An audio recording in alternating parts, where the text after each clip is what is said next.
Bom dia, quarto ano! Tudo bem com vocês? Olha só que legal! Hoje a nossa capa tem um livrinho aí chamando as crianças, né, rumo ao conhecimento.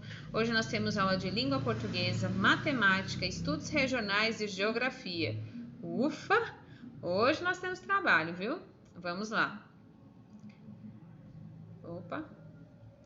Esse aqui, pessoal, eu não vou explicar agora os estudos regionais, porque primeiro vocês precisam entender o que é para fazer com o livro de geografia.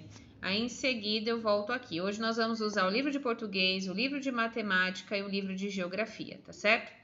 Então vamos lá. No livro de português, vocês vão abrir na página 88 e 89. Hoje nós faremos uma produção textual. Hoje nós vamos fazer um resumo. Vocês vão ler esse texto, Exposições Universais. Vocês vão ler não uma vez só não, minha gente, mais de uma vez, até compreender bem os pontos principais e relevantes desse texto, tá? E depois nós vamos seguir essas orientações aqui, ó. Para fazer um resumo com base no texto que você acabou de ler, identifique as ideias principais dele e as informações que podem ser dispensadas. Para isso, leia as dicas nos quadros junto ao texto. Tem aqui uns quadrinhos que vocês vão ler também depois que acabar a leitura do texto, para identificar as informações principais. Porque o resumo é isso: é eu retirar do texto as informações principais. No caderno, vocês vão fazer o rascunho desse resumo. Observe aqui ao lado um exemplo de um texto organizado em tópicos, que você pode escrever esse texto em parágrafos ou em tópicos, tá? As informações apresentadas aparecem na página de uma revista de divulgação científica para crianças e são sobre um peixe-serra, mas cada tópico conta algo diferente sobre o animal. Olha aqui. Aqui eu tenho a história de peixe, aqui eu tenho cada um desses tópicos está falando uma coisa sobre esse peixe. Dizem que em algumas aldeias, né, da Austrália, onde vivem os aborígenes, as serras desse peixe eram usadas como pente de cabelo. Ó. No Brasil, há registros arqueológicos. Então, reparem que cada tópico, né, foi retirado aí para fazer um resumo sobre a história desse peixe, certo? Olha lá, seu resumo deve conter apenas as ideias selecionadas e dispensar as informações que não servem para o objetivo proposto.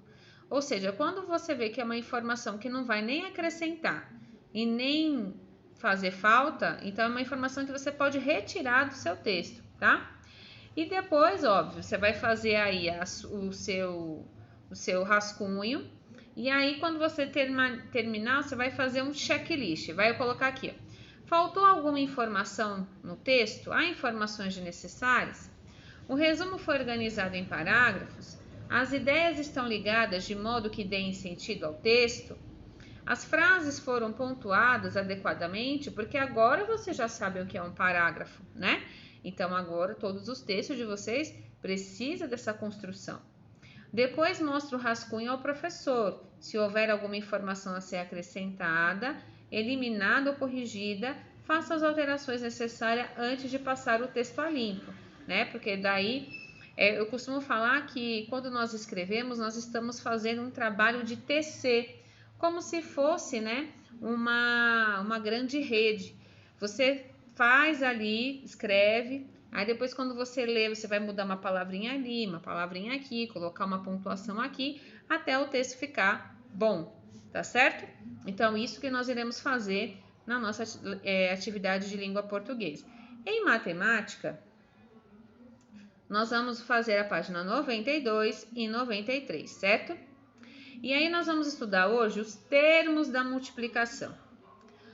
Olha lá. Observe a parte pintada de laranja da malha quadriculada abaixo, né?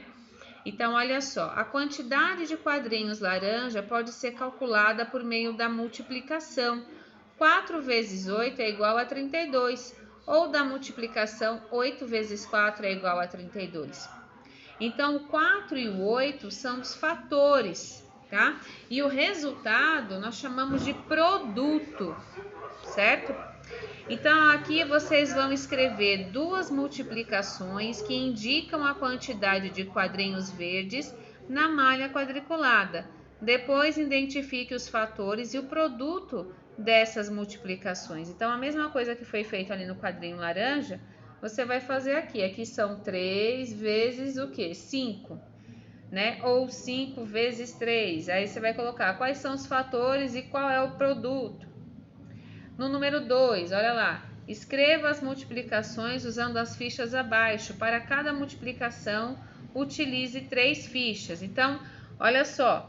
7 vezes 5, são os fatores, é igual ao quê? Ou, aliás, desculpa, 5 vezes 4 é igual a 20. Ou 7 vezes 3, que são os fatores, né? É igual a 21, certo? E aí a outra vocês coloquem aqui embaixo, procurem aqui. 3. Usando uma calculadora, digite a sequência de teclas indicadas em cada caso e registre o resultado que aparece no visor. Então, vocês vão digitar na calculadora exatamente como aparece aqui. 4 vezes e aperta a tecla igual. O resultado que aparecer você coloca aqui. A mesma coisa no 5. E aí vocês colocam assim, observando o produto das multiplicações na atividade 3, qual é o outro fator em cada multiplicação? Vocês vão ter que descobrir o outro fator. E aí vocês vão descobrir também como, vocês vão contar também como é que vocês fizeram para descobrir, certo? E aqui, olha só, multiplicação com 3 fatores. Em um prédio de 3 andares, há 4 apartamentos por andar. Então, 3 vezes 4 já são 12, né? Para enfeitar as portas dos apartamentos, os moradores vão comprar 2 enfeites por apartamento. Então, olha lá. 4 apartamentos por andar. 4 vezes 2 vão dar 8. 8 vezes 3 vão ser 24, né? Observe como Vitor e Marisa pensaram para calcular quantos enfeites precisam ser comprados e complete.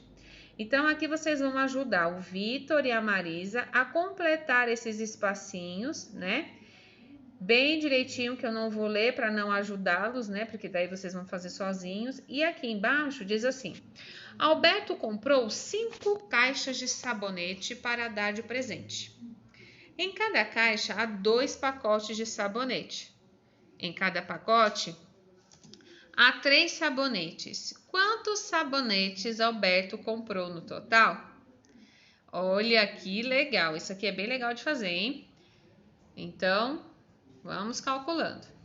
E a nossa atividade de geografia, o território dos municípios. Então, nós já sabemos que o município tem a figura política de um prefeito, é um município independente politicamente, né? Nós sabemos também que o município ele é formado em 2 aspectos, né? O campo e a cidade. Por exemplo, Palmeiras dos Índios tem a cidade e também tem a zona rural, né? O campo é composto de matas, propriedades rurais como agricultura, pecuária e tem até indústrias, né? Nele há grandes e pequenos proprietários de terra, além de trabalhadores empregados em diversas atividades. Existem também comunidades que tiram da natureza o seu sustento, como os povos indígenas, ribeirinho, quilombola, né? A cidade é a parte urbanizada do município, onde está instalada a prefeitura, que é a sede do governo, e é na cidade que se aglomeram as construções e se concentram as lojas, os bancos, as escolas e outros serviços, tá? Então, olha aqui, observe a imagem e resolva as atividades propostas. Percebam que nós temos aqui uma quadrículas, né? E elas estão numeradas e tem letras. Então, vamos lá. A1. Essa parte aqui é campo ou é cidade? Aí vocês vão responder aqui. A2. C3. E3. Né? Cite 2 quadrículas em que estão representadas tanto nas áreas da cidade quanto no campo. Então, aqui você vai olhar qual que você vai escolher aqui que representa o campo e a cidade. Como as quadrículas inseridas na imagem ajudam a responder as questões, certo? Aqui nós temos um texto que fala sobre a integração entre o campo e a cidade. Que o texto está dizendo que eles não são espaços isolados um do outro, ao contrário, existe forte relação entre as atividades que as pessoas desenvolvem nesses dois espaços do município. As fotos mostram bem, né, a integração do campo e da cidade, né? E aqui embaixo vocês vão ler essa notícia que está aqui, falando sobre um texto, né, que também fala da relação do campo e da cidade, e vão resolver essas questões aqui.